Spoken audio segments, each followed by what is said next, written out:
लोहरदगा में भाकपा माओवादी का गढ़ माने जाने वाले बुलबुल जंगल के क्षेत्रों में पुलिस का अभियान सफल रहा। 8 फरवरी से चले अभियान में पुलिस को भारी कामयाबी हाथ लगी। लोहरदगा से जहां 9 नक्सली गिरफ्तार किए गए, वहीं लातेहार और पलामू से 2 इनामी नक्सलियों की गिरफ्तारी हुई। मुठभेड़ के दौरान 1 लाख का इनामी नक्सली दिनेश नागेसिया मुठभेड़ में ढेर कर दिया गया। पुलिस के ऑपरेशन के बाद नक्सली पूरी तरह से बैकफुट पर हैं और बुलबुल जंगल छोड़कर भाग रहे हैं।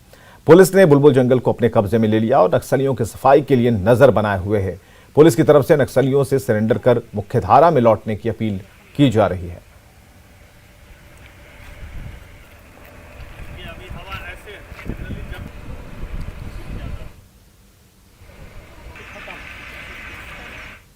अभियान में जो सक्सेस मिली है उसके बाद नक्सली जो है वो बैकफुट पे गए हैं और जो हम लोगों का फोर्सेज है वो नक्सलवाद के अगेंस्ट है, किसी पर्सन विशेष के अगेंस्ट नहीं है।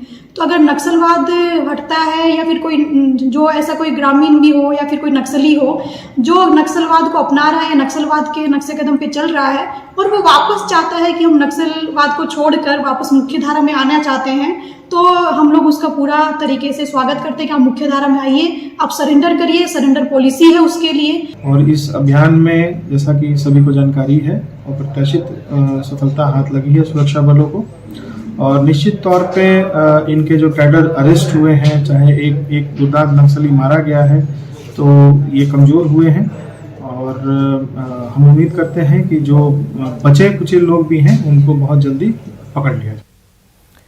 गिरिडीह के अतिल नक्सल प्रभावित और आदिवासी बहुल इलाके भिलवा घाटी में आदिवासी परिवार पहाड़ों और जंगलों से माइका निकालने का काम करता है।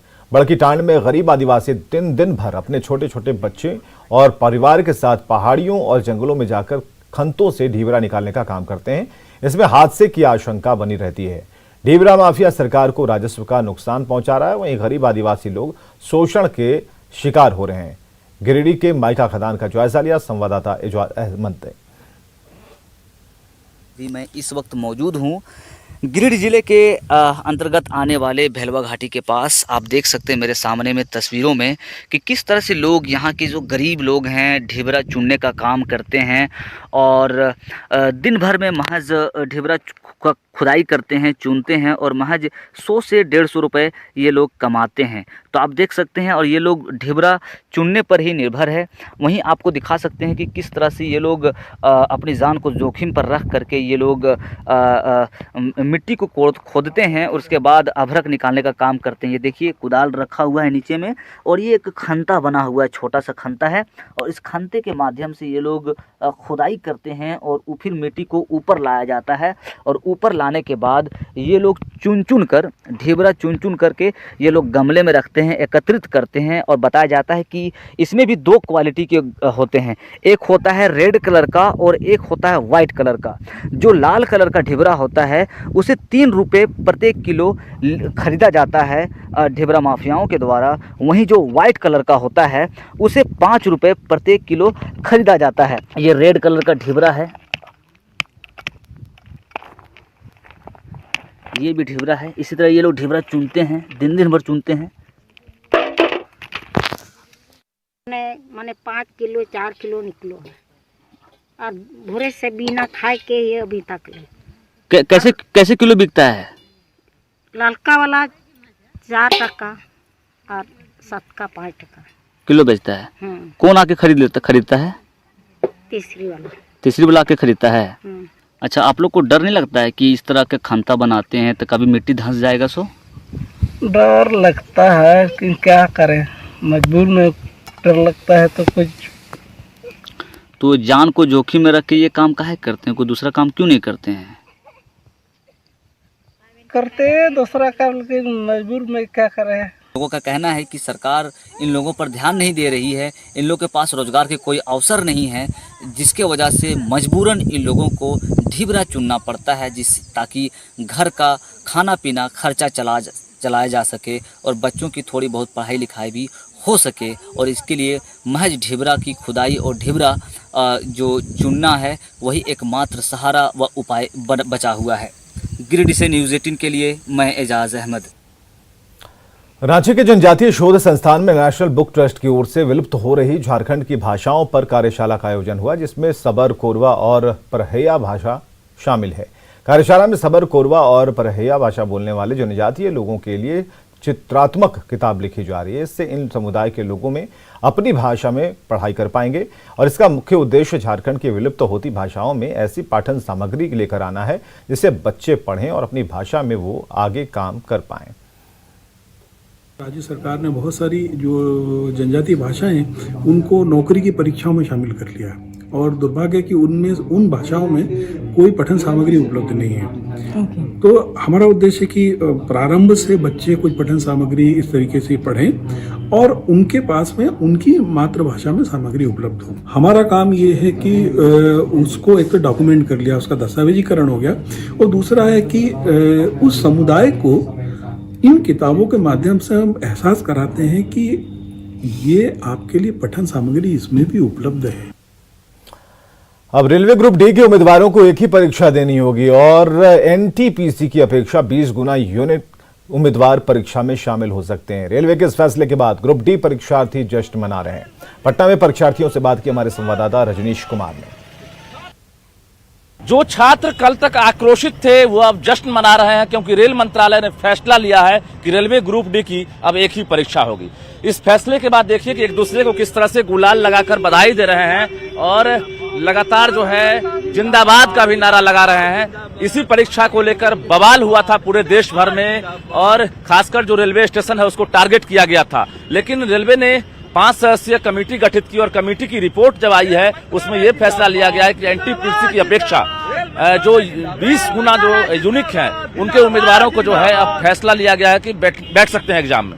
ऐसे में हम सीधे बात करते हैं कि कितनी खुशी हुई सुनकर। बहुत खुशी है क्योंकि जो मांग थी दो प्रमुख मांग थी। एक मांग थी कि रेलवे में जो 7 लाख रिजल्ट है वो आप 3.5 लाख रिजल्ट दिए, तो इसलिए यूनिक रोल नंबर जो है 7 लाख करना, और CVT2 यानी ग्रुप डी की पहले 2 परीक्षा घोषणा हुई थी उसको करके अब एक परीक्षा ली जाएगी। तो इसलिए माननीय रेल मंत्री जी का, माननीय प्रधानमंत्री जी का जो छात्रों के हित में लिए गए फैसले हैं उनका पूरा छात्र समुदाय उनका स्वागत करता है, दिल से स्वागत करता है। यानी 20 गुना जो यूनिक उम्मीदवार है वो बैठ सकते हैं। हाँ बिल्कुल, हाँ 20 गुना रिजल्ट जो है वो अप्रैल के फर्स्ट वीक में निकालने की घोषणा हुई है।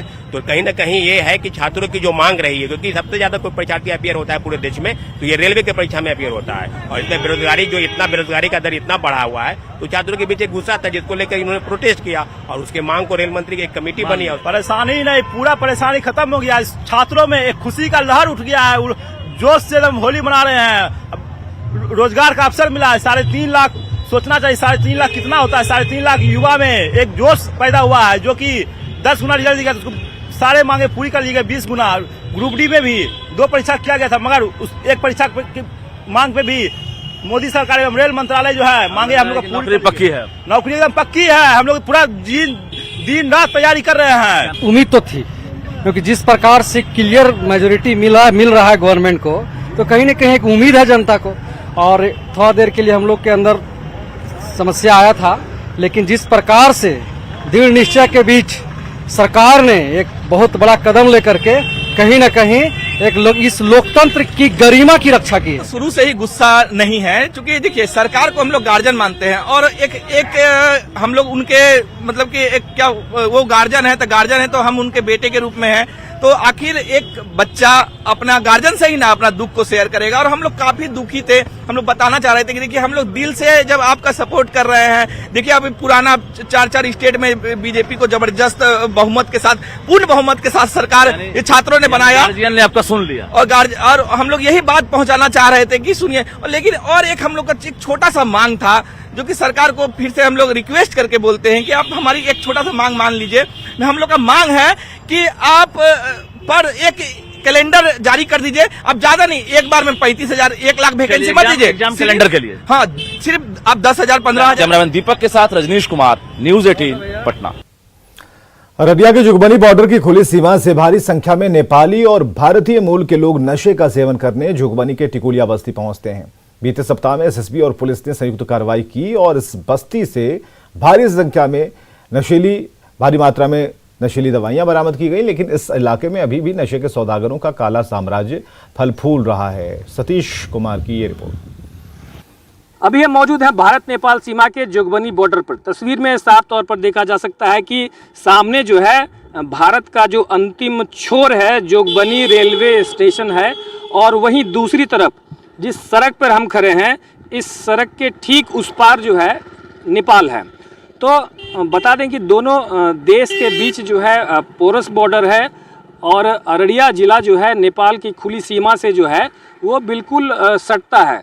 और बड़ी संख्या में, सबसे जो ख़ास बात है, बड़ी संख्या में इस इलाके में जो है नशे के सौदागर जो हैं वो अपना पैर जमाए हुए हैं। कुछ दिन पहले भी इस तरह बहुत तरह की कार्रवाई यहाँ पर पुलिस द्वारा हुई थी, एसएसबी द्वारा, और जिसमें कि नेपाल मूल के जो युवक हैं इस इलाके में, जो इंदिरा नगर टिकुलिया बस्ती जो है इस इलाके में जो है नशे का सेवन करने के लिए, हम बता दें कि इस इलाके में बहुत अधिक संख्या में नेपाली युवक जो हैं नशे का सेवन करने के लिए आते हैं। तस्वीर में आप साफ तौर पर देख सकते हैं कि जो नेपाली युवक हैं किस तरीके से इस इलाके में आते हैं।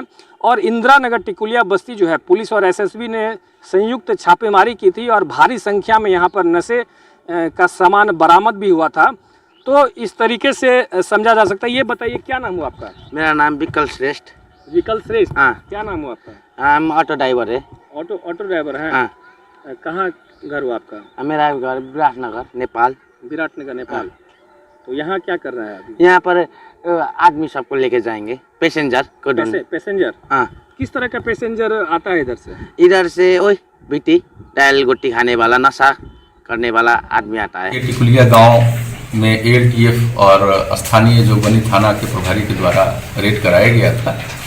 भारी मात्रा में वहां से कोरेक्स बरामद हुआ और जिनके पोजीशन में था उनकी गिरफ्तारी हुई, जिसमें नेपाली करेंसी की बरामदगी हुई है, कुछ इंडियन करेंसी की बरामदगी हुई है। सतीश कुमार, न्यूज़ 18, भारत नेपाल सीमा, जोगबनी, अररिया। और खबरें लगातार जारी हैं, बने रहिए हमारे साथ।